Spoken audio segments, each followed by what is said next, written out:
গিন্নি, ও গিন্নি, কোথায় গেলে তুমি? শীঘ্র এদিকে এসো। দেখো দেখো, আমি বাজার নিয়ে এসেছি। কোথায় গেলে গো? দেখে যাও।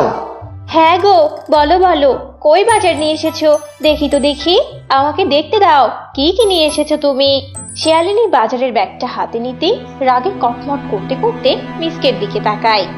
এগুলো কি নিয়ে এসেছো শুনি? 4-5টি কাঁচামরিচ, 2-3টি পেঁয়াজ, এগুলো দিয়ে কি চলে নাকি? আর এই কটা কাঁচা সবজি দিয়ে কয় বেলা খাবো আমরা, বলো তো আমাকে। কয় বেলা খাবো মানে? এই সবজিগুলোকে তুমি কটা বলছো? দুজন মানুষ খেতে আর কত সবজি লাগে বলো তো আমাকে। শোনো, রান্নায় অর্ধেক করে পেঁয়াজ দেবে, আর একটা করে মরিচ দিলেই তো হবে। অত ঝাল খেয়ে আমরা কি করব বলো? সত্যি বাবা, তোমার মতো হাড়কিপ্টের সাথে আমি যে কেন সংসার করছি তা কে জানে। জীবনে আর বাঁচবো বা কদিন বলো? তোমার কি ইচ্ছে করে না একটু ভালো মতো খেয়ে পড়ে দিন কাটাতে? গিন্নি, তুমি তো এভাবে ভাবতে পারো যে আমরা আর কয়দিনই বা বাঁচবো, তাই কি হবে আমাদের এত খেয়ে? একটু তো হিসেব নিকেশ করে চলতেই পারি নাকি? সত্যি, তোমার মতো কিপ্টের সাথে আমি কোনো দিন তর্কে জিততে পারবো না। তোমার সাথে তর্কে যাওয়া মানে বোকামো করা। এই তো বুঝেছো।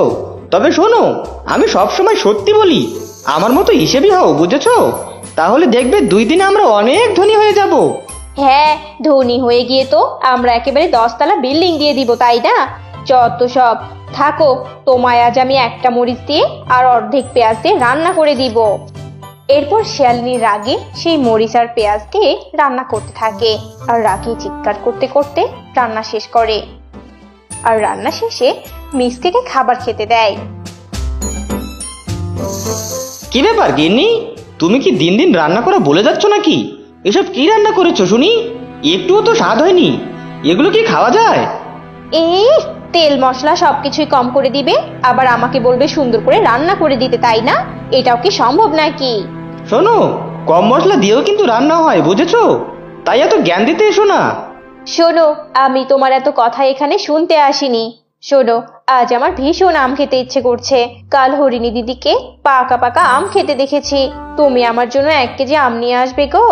তোমার কি মাথা খারাপ হয়ে গেছে নাকি? তুমি 1 কেজি আমের দাম জানো? বাড়ি, আমার বুঝি ভালো মন্দ খেতে ইচ্ছে করে না?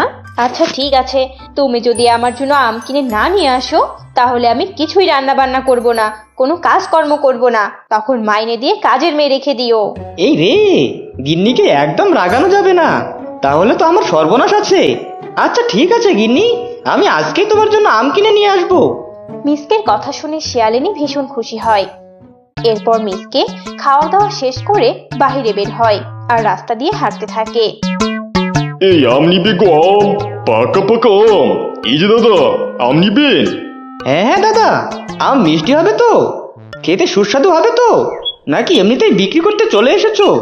আরে নিন দাদা, মিষ্টি আছে, খেলেই বুঝতে পারবেন। তাহলে একটা খেয়ে দেখি কেমন মিষ্টি। ভালো না লাগলে কিন্তু নিব না। এই বলে মিসকে আম নিয়ে খেতে থাকে। ভালোই মিষ্টি আছে। তা আমের কেজি কত করে?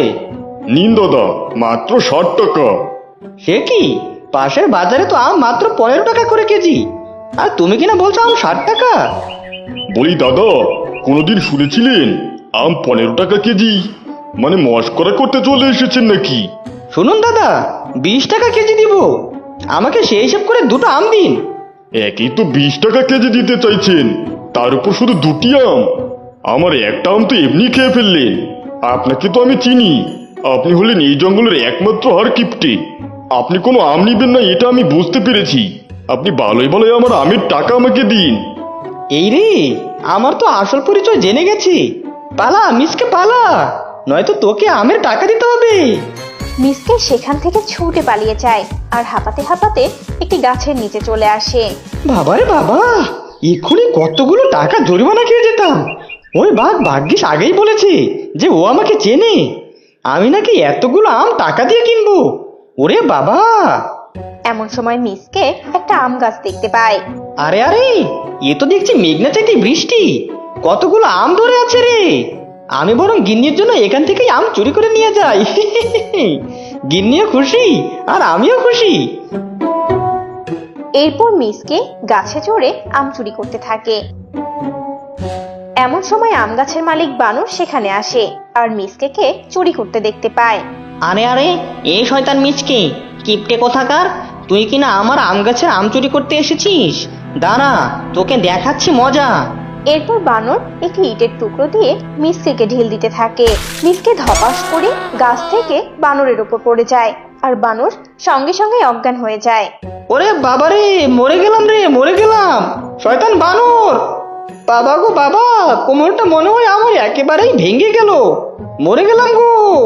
পালা মিচকে পালা, নয়তো এই বানরের জ্ঞান ফিরলে তোর আর কোনো রক্ষে নেই। গিন্নি গো গিন্নি, মরে গেলাম গো, মরে গেলাম। আমি মনে হয় সত্যি মরে গেলাম। এ কি, তোমার শরীরের এই অবস্থা কেন হয়েছে? আম কিনতে গিয়ে কি হাল করেছো শরীরের? এরপর মিসকে সব ঘটনা খুলে বলে। আমি জানতাম তুমি এমন কোনো ঘটনাই ঘটিয়েছো। তোমার মতো কিপটে কিনা আমার জন্য আম কিনবে? তোমার কোনো সেবা করতে পারবো না আমি, এই বলে দিলাম। গিন্নি গো গিন্নি, শুনে যাও গিন্নি। কিপটে মিসকে কাতরাতে থাকলেও শেয়ালিনী তার কোনো কথাই শোনে না। এভাবে দিন কাটতে থাকে। দিন দিন কিপটে শেয়ালের কিপটে আরো বাড়তেই থাকে। এই যে কিপটে মিসকে, এত মনোযোগ দিয়ে কি ভাবছো শুনি? শোনো গিন্নি, আমার মাথায় একটা বুদ্ধি আছে। পাশের জঙ্গলে তো আমার বন্ধু হরিণের বাড়ি, আমার অনেক ভালো বন্ধু ও। চলো আমরা ওদের বাড়িতে বেড়াতে যাই, আর গিয়ে কদিন থেকে আসি। তাহলে এই কয়দিন আমাদের আর কোনো বাজার করতে হবে না। সত্যি তোমার বুদ্ধির সাথে পাওয়া গেল না। আচ্ছা, এত করে যেহেতু বলছো, তাহলে চলো। বাড়িতে থাকলে তো আর ভালো ভালো খাওয়া হয় না। এরপর মিসকে আর শেয়ালিনী মিলে তাদের বন্ধু হরিণের বাড়িতে যায়। আরে বন্ধু, তুই এতদিন পর এলি, আয় আয়, ঘরে আয়। গিন্নি যাও তো, ওদের জন্য খাবার রান্না করে নিয়ে এসো। কতদিন পর এলো। বন্ধু, ভাবলাম অনেকদিন থেকে তোর সাথে দেখা হয় না, তাই দেখা করতে আসলাম। তা একদম ঠিক কাজ করেছিস। আয় এখন ভেতরে আয়, আমরা সবাই মিলে গল্প করি।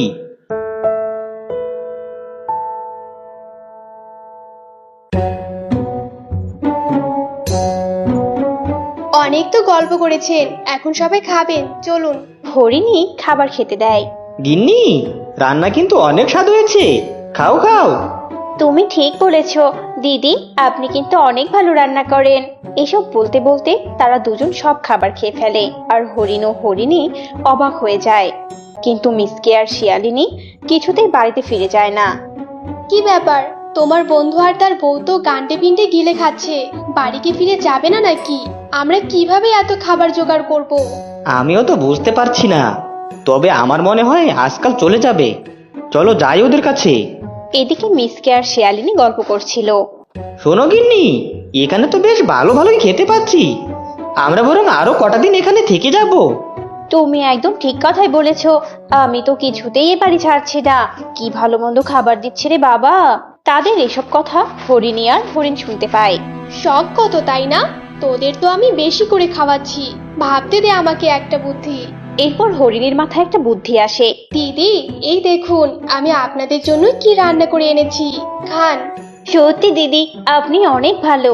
আমরা তো একটু আগে খেলাম, আবার আপনি খেতে দিলেন। এরপর ওরা যেই না খাবার মুখে দেয়, ঝাল, ঝাল, ওরে বাবা রে, গিন্নি মরে গেলাম গো গিন্নি। ওগো, আমিও মরে গেলাম, বাবা গো বাবা, ঝাল ঝাল। এরপর দুজন লাফাতে লাফাতে সেখান থেকে পালিয়ে যায়। কেমন শিক্ষা দিয়েছি, সারা জীবন মনে থাকবে।